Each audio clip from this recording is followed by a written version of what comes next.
Sahabat sekalian, Assalamualaikum warahmatullahi wabarakatuh. Gimana kabarnya? Semoga senantiasa sehat selalu ya. Ya, pada video sebelumnya kita telah mengulas tentang alasan mengapa sih menggambar Rasulullah SAW itu diharamkan dalam agama Islam. Kalau sahabat belum menonton video sebelumnya, silahkan ditonton dalam kolom deskripsi atau mungkin ada di atas ini. Yang mana video itu intinya adalah kenapa sih menggambar wajah Rasulullah, menggambar Rasulullah SAW itu diharamkan dalam agama Islam. Alasan yang paling fundamental, alasan yang paling mendasar mengapa menggambar Rasulullah SAW itu hukumnya haram.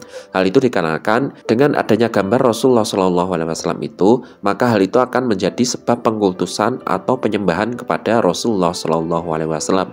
Dan hal itu adalah hal yang tidak diperbolehkan. Lebih detailnya silahkan sahabat tonton pada video sebelumnya itu. Dan pada kesempatan kali ini yang juga sudah saya sebutkan pada akhir video pada video sebelumnya, bahwasanya meskipun menggambar wajah Rasulullah, menggambar tubuh Rasulullah SAW itu dilarang oleh para ulama, akan tetapi pada sejarahnya ternyata ada karya yang mana karya itu berisi gambar Rasulullah SAW. Dan kebanyakan gambar itu adalah sebuah ilustrasi yang terdapat pada buku atau kitab yang dikarang oleh para cendekiawan pada masa lalu. Dan pada kesempatan kali ini kita akan mengulas tentang gambar dari beberapa ilustrasi yang menggambarkan tentang wajah Rasulullah dan tubuh Rasulullah SAW. Tapi sahabat perlu ketahui ya, bahwasanya aku mengulas tentang gambar-gambar tersebut itu bukan berarti kemudian aku mendukung mereka, enggak. Video ini adalah sebagai edukasi, sebagai pengetahuan bahwasanya pada sejarahnya ada karya-karya yang mana karya itu berisi tentang gambar-gambar atau lukisan yang menggambarkan tentang Rasulullah SAW. Nah, beberapa sumber yang aku telusuri ternyata penggambaran terhadap Rasulullah SAW, terhadap wajah dan terhadap fisik Rasulullah SAW itu ternyata banyak muncul di daerah Persia. Yang mana sebagaimana kita tahu ya bahwasanya di daerah Persia itu Islam bisa berkembang sangat pesat, ilmu pengetahuannya sangat pesat, dikarenakan di sana memang terdapat kebebasan dalam berpikir. Dan dalam sejarahnya juga, di mana di sana banyak sekali karya-karya yang bisa dianggap baru di dalam agama Islam itu diterjemahkan dan pemikiran-pemikiran luar itu diimpor kemudian diadopsi dalam agama Islam. Salah satunya misalkan filsafat. Jadi memang kita bisa mengatakan pondasi dasar dalam filsafat itu kan adalah berpikir ya, berpikir secara logis, dan itu ada di dalam agama Islam. Akan tetapi ketika Islam itu berada di Persia, banyak sekali pemikiran-pemikiran yang berasal dari luar, misalkan pemikiran Yunani itu diadopsi besar-besaran, karyanya diterjemahkan, kemudian dikembangkan oleh para ilmuwan Muslim.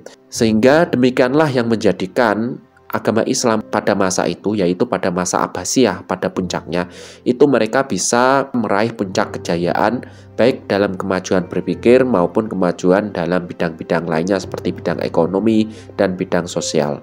Nah, selain itu, ilustrasi tentang gambar Rasulullah SAW ini pun juga ditemukan pada masa kerajaan Turki Utsmani, yang mana pada saat itu ada cendekiawan yang mengarang kitab tentang sejarah hidup Rasulullah SAW, yang mana di dalamnya terdapat berbagai gambar. Nah, kali ini kita akan mengulasnya secara general sebagai pengetahuan bagi kita bahwasanya pada masa lalu ternyata ada karya-karya yang di dalamnya terdapat ilustrasi gambar Rasulullah SAW. Nah, kita mulai pada ilustrasi yang pertama. Di sini adalah ilustrasi karya Al-Biruni. Al-Biruni itu sendiri adalah seorang cendekiawan Muslim dan dia ini terkenal sebagai pakar sejarah dan juga pakar dalam berbagai bidang.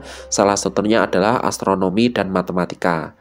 Dan di sini ada gambar yang mana gambar ini adalah ilustrasi dari Rasulullah SAW, yang mana waktu itu Rasulullah sedang memberikan nasihat kepada para sahabat yang baru masuk Islam. Jadi ini adalah ilustrasi pada saat Islam datang pertama kali di kota Mekah dan pengikut Rasulullah itu masih sedikit. Dan ilustrasi ini terdapat dalam kitab Al-Biruni, yang mana kitab itu menjelaskan tentang komparasi kalender dan pertanggalan. Nah, kemudian ilustrasi berikutnya ini berasal dari Rashiduddin Hamadani. Dia ini adalah seorang mu'alaf yang mana dia ini termasuk menteri dari kerajaan Mongol. Dan waktu itu memang kerajaan Mongol itu sudah masuk dalam agama Islamnya. Jadi Rashiduddin ini termasuk pakar sejarah yang mana dia mengarang kitab berjudul Jami'ut Tawarikh, yang artinya adalah kumpulan dari sejarah-sejarah. Dan di dalamnya itu terdapat gambar ilustrasi yang menggambarkan isi dari buku tersebut. Di sini kita bisa melihat ilustrasi dari Nabi Muhammad ya, bahwasanya di situ ada gambar tentang Rasulullah SAW yang mendapatkan wahyu pertama kali. Dan di situ ada ilustrasi tentang malaikat Jibril ya. Malaikat Jibril itu diibaratkan sebagai sosok yang sepertinya mirip perempuan, kemudian ada sayap yang membentang di kedua tangannya, dan juga memakai mahkota, kemudian memakai pakaian yang longgar. Ya, ini bisa sahabat lihat sendiri. Kemudian di gambar selanjutnya di situ menceritakan ilustrasi yang menceritakan tentang Nabi Muhammad pada saat muda, yang mana diajak pamannya untuk berdagang ke Syam. Dan di situ Nabi Muhammad bertemu dengan pendeta Kristen bernama Bukhairah, dan di situ itu terlihat ada unta menunduk ya. Kemudian ada langit yang seakan-akan memberikan air kepada Nabi, yang artinya itu adalah menaungi. Dan unta itu menunduk itu tanda bahwasanya Nabi itu meskipun remaja itu sudah ketahuan adanya karomah atau keajaiban dari beliau. Nah, kemudian gambar selanjutnya ini ada ilustrasi yang menggambarkan Nabi Muhammad ketika diminta untuk meletakkan batu Hajar Aswad kembali ke tempatnya. Nah, di sini kan dalam ceritanya itu kan Nabi Muhammad kemudian membentangkan kain, kemudian setiap kain itu ujungnya itu dipegang oleh para pembesar Mekah, kemudian Nabi pun mengambilnya dan meletakkan pada Ka'bah. Cerita ini kan berawal ketika para pembesar Mekah waktu itu saling berdebat tentang siapa yang berhak untuk menempatkan batu Hajar Aswad pada tempatnya kembali. Kemudian hal itu pun disepakati, siapa yang pertama kali masuk masjid maka dialah yang berhak untuk meletakkan batu tersebut. Dan ternyata di sana ada Nabi Muhammad, pada saat itu masih belum menjadi nabi. Kemudian Nabi Muhammad pun memiliki ide untuk membentangkan kain, dan kemudian batu itu pun diletakkan di atasnya kain itu, dan setiap pembesar itu pun diminta untuk memegang masing-masing ujungnya, dan mereka bersama-sama mengangkat batu tersebut supaya sampai di dekat Ka'bah. Dan pada saat di dekat Ka'bah, Nabi pun mengambil batu itu dan meletakkan pada tempatnya. Hal ini menjadi keputusan yang paling adil yang dirasakan oleh para pembesar pada saat itu. Kemudian di gambar berikutnya itu ada ilustrasi tentang Rasulullah ketika lahir.